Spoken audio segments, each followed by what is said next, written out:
welcome back. Welcome back to the Prevention Industry Day coverage here at the Georgia State Capitol. My name is Marcus Salette, and as I said, this is Prevention Day, where those who offer services and various methods and platforms could use this day to disseminate what they care about the most, whether it be for their political rivals, or whether it be for the elected officials, or whether it even be for the general public.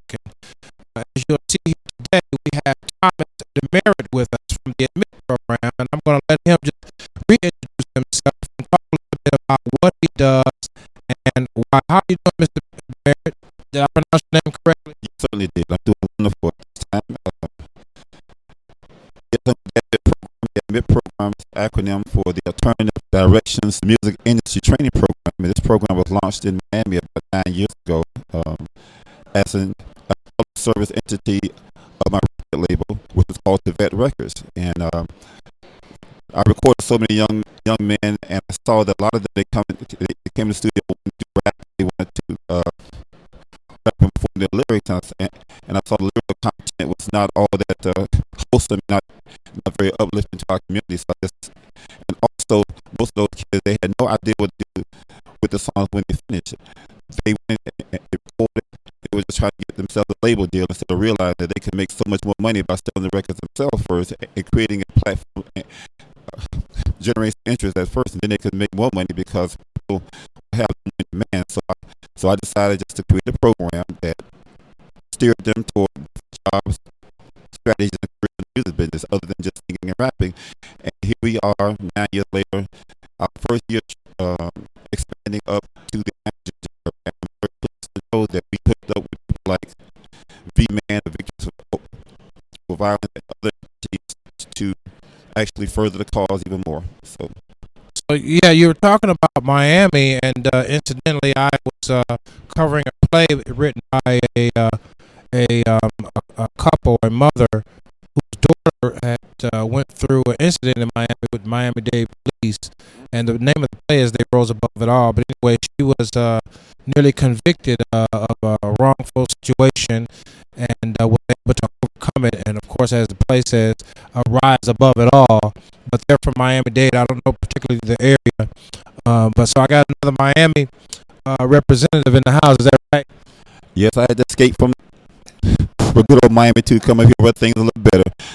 Miami served me very well. I was able to establish the program, make a lot of great connections, get a lot of grant funding, employ a lot of staff people, work with many kids, serve thousands of kids through my program, distribute almost 30,000 CDs to different young people all over the Miami-Dade area.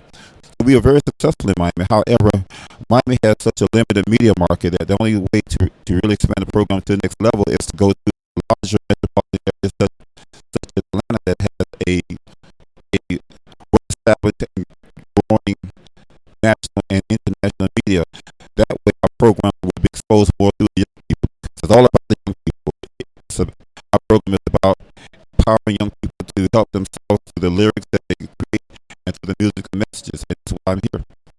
All right, so now the articles that you have here on the table, and don't forget now the camera is there. Why don't you hold the book up? Now, while you're holding that up, we know that you are 501c3 certified, and you've been doing this for several times. But tell us about this book here. This is an awesome thing here. Thank you. The book is called That's a Rap. And the subtitle is a music industry source book for Generation Next. And what it's all about is it's a reference guide for kids who are served in my after-school admit program, but it's also a book for young people for libraries everywhere. So that the viewers can see that. Give me the name one more time. That's a Rap, a music industry source book for Generation Next. And I call it Generation Next because a lot of folks Generation X because it's like they feel that our young people are kind of hopeless, but I feel the opposite. It's Generation Next, and our job as older folks is to prepare them to succeed in the music industry. So that's basically what the book is for, is to let them learn about all the different jobs and careers that are totally overlooked. I mean, people don't talk about being a manager or being a producer producer or being a sound engineer or being a songwriter. All they talk about is wanting to be able to rap and sing, but that's not really what it is. Those positions have the most, the shortest longevity, the least amount of power, and the least amount of residual income. Our job is to teach them, to become entrepreneurs in the business, not just become a pawn of the industry. So, and I like the way you put that, because that's very well said. Working to make sure that they are owning the process instead of just being a part of it.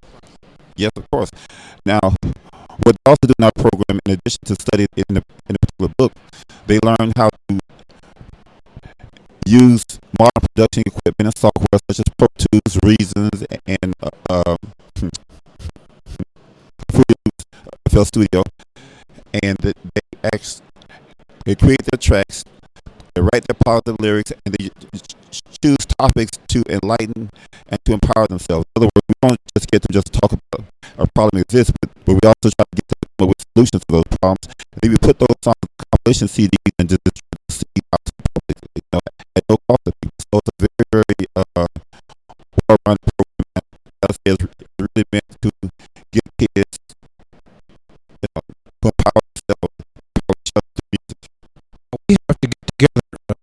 This is right up the alley. In fact, a lot of people don't realize and understand that if you want to reach kids, you've got to be where kids are. And kids are more into the technological aspect.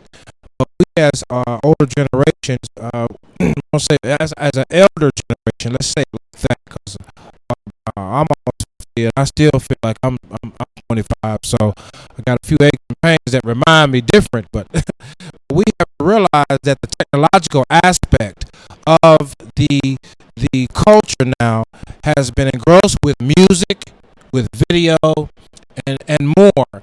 And so, with that being said, to have a platform educationally that doesn't include what they can relate to, music, videos, and more, to have a church where they can't relate to that music, videos, and more. You know what I'm saying?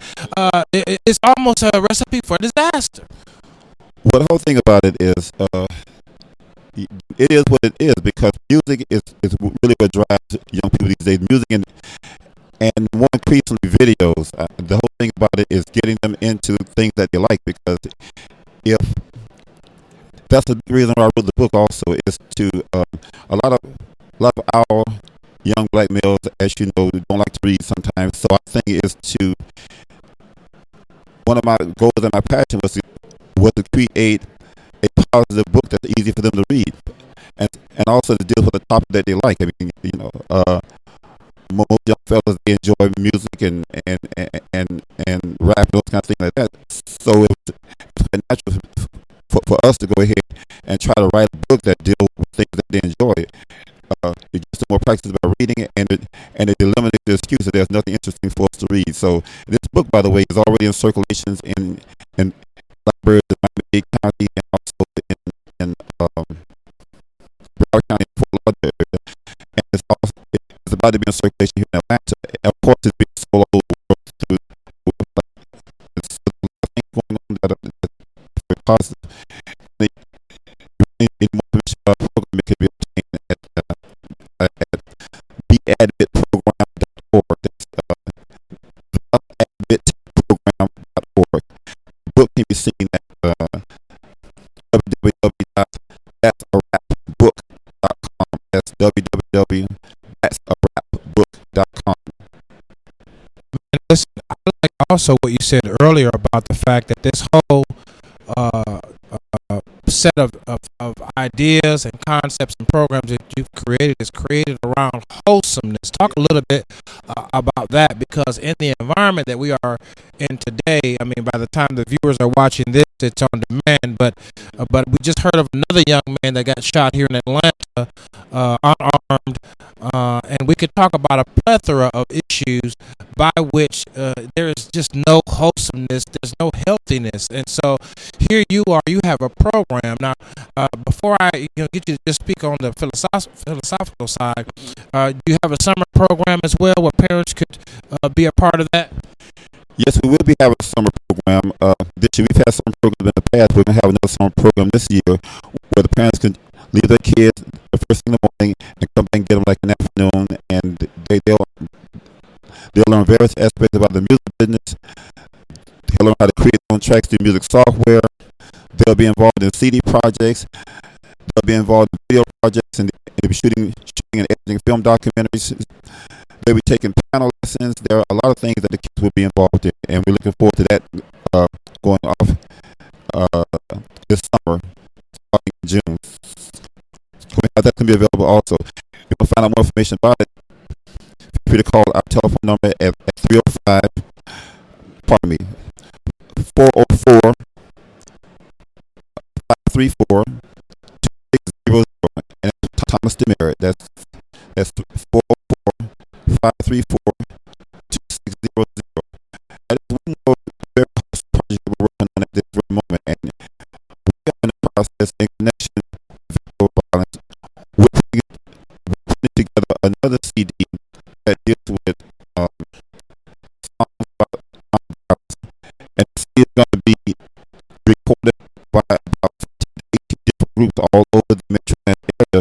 So we're strongly inviting people to come, be a group of young people between the ages of 12 and 18, that's middle school to high school, and they will come to our studio all at the same time.